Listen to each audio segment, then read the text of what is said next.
పాల్వంచ పెద్దమ్మ తల్లి గుడి భద్రాద్రి కొత్తగూడెం జిల్లాలో చాలా ఫేమస్ అమ్మవారు. ఇక్కడ అమ్మవారిని కనకదుర్గమ్మ లేదా పెద్దమ్మ తల్లిగా కొలుస్తారు. ఈమె దుర్గాదేవి అవుతారు.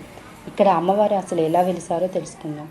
ఈ ప్రాంతం మొత్తం దట్టమైన అడవిగా ఉండేదంట. ఇక్కడ ఒక పెద్ద పులి చింత చెట్టు కింద అయితే ఉండేదంట. అయితే ఆశ్చర్యం ఏంటంటే అది ఎవరిని ఏమనేది కాదు. కొన్ని రోజుల తర్వాత అమ్మవారు వెలిసారు. చెట్టు కింద చిన్న గుడి కట్టి పూజించారంట. రోజులు పెరిగే కొద్దీ భక్తులు పెరిగారు. అడవి క్రమంగా ఊరైంది. చిన్న గుడి పెద్ద దేవాలయంగా అయితే మారింది. అమ్మవారు కనకదుర్గాదేవిగా పెద్దమ్మ తల్లిగా అయితే ప్రసిద్ధి చెందారు. ప్రతి గుడిలో లాగానే ఇక్కడ కూడా నవగ్రహాలను అయితే ప్రతిష్ఠించారు. ఈ గుడికి 2 ప్రత్యేకతలు అయితే ఉన్నాయి. మొదటిది వచ్చేసి గుడి ప్రతిరోజు ఉదయం 6 గంటల నుంచి రాత్రి 8 గంటల వరకు అయితే తెరిచి ఉంటుంది. ఇక్కడ అర్చన, ప్రత్యేక దర్శనం, మొదటి అన్నప్రసన్న, చెవులు కుట్టించడం లాంటి పూజలు అయితే చేస్తారు. ఇక రెండవది వచ్చేసి జంతు బలి సాంప్రదాయం ఉంది. గుడి నుండి 200 అడుగుల దూరంలో బలి ఇచ్చే ప్రదేశం అయితే నేడు పాల్వంచ పెద్దమ్మ తల్లి గుడి భద్రాచలం యాత్రికులకు ఒక బస్ స్టాప్ లాగా అయింది. భద్రాద్రి కొత్తగూడెం భద్రాచలం రూట్లో NH 221 హైవే పక్కనే ఉంది. ప్రభుత్వం లోకల్ బస్ సర్వీస్ కూడా ఏర్పాటు చేసింది. అక్టోబర్, నవంబర్ నెలల్లో బోనాలు, రథోత్సవం, మహోత్సవం అయితే జరుగుతాయి. ఫంక్షన్ హాల్ సదుపాయాలు కూడా ఉన్నాయి. అలాగే భక్తులు కూర్చోవడానికి బల్లాలు, ఫ్యాన్లు కూడా ఫిట్ చేశారు.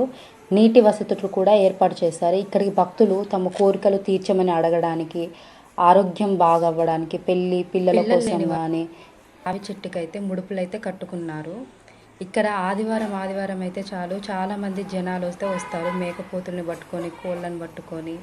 అలాగే అమ్మవారి దర్శనం అయ్యి బయటకు వచ్చాక ఈ సందుల నుంచి వెళ్తే వెనకాల ఆంజనేయ స్వామి విగ్రహం అయితే ఉంది. ఒకసారి రండి, మీరు కూడా చూద్దురు. ఇగో చూడండి ఆంజనేయ స్వామి విగ్రహం. జై శ్రీరామ్. ఇక్కడ జంట సర్పాలు కూడా ఉన్నాయి. అలాగే ఇటు సైడు అమ్మవారిది చిన్న విగ్రహం అయితే ఉంది. అయితే గుడి ప్రదక్షిణం చేసేటప్పుడు వెనక గోడ దగ్గర దండం పెట్టకూడదంట. ఎందుకో నేను తర్వాత చెప్తాను. అలాగే బయటకు వచ్చాక చూస్తే ఇక్కడ పిల్లలు లేని వాళ్ళు చాలామంది తమ కోరికలు అయితే కోరుకొని ఇలా ముడుపు అయితే కట్టారు. ఇవి సంతానం కోసం అయితే ఇలా కడతారు. ఇక్కడ కూడా చిన్న చిన్న విగ్రహాలు అయితే ఉన్నాయి. ఇటు ఒక సైడ్ ఉంది, అవతల సైడ్ జంట సర్పాలదైతే చిన్న విగ్రహం అయితే ఉన్నది. పిల్లలు లేని వాళ్ళు అయితే ఈ చెట్టు చుట్టూ అయితే తిరుగుతారంట.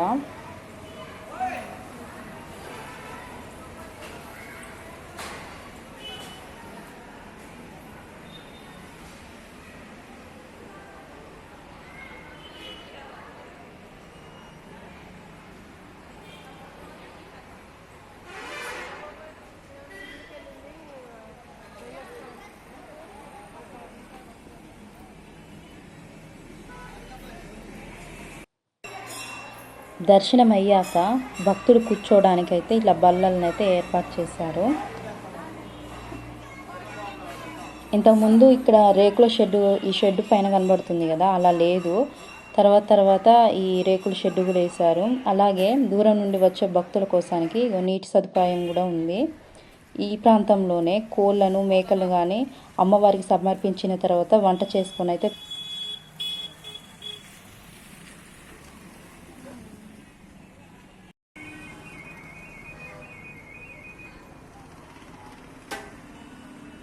కట్టారు. ఒకసారి చూడండి. ఇక్కడ శివాలయం, అలాగే వీటిపై సైడ్కి అమ్మవారు, గణపతి విగ్రహాలు అయితే ఉన్నాయి. ధ్వజస్తంభం.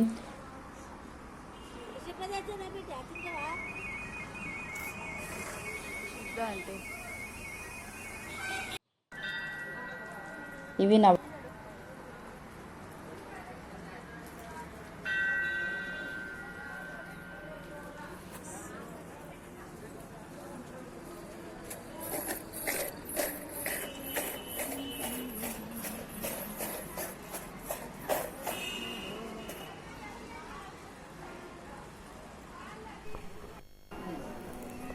ఇక్కడ అమ్మవారి అసలు జన్మస్థలం. లోపలైతే విగ్రహం అయితే పెట్టారు. అయితే అన్ని గర్భగుడిలో లోపల రాయితో ఉంటుంది, కానీ అమ్మవారిది మాత్రం లోపల చెక్క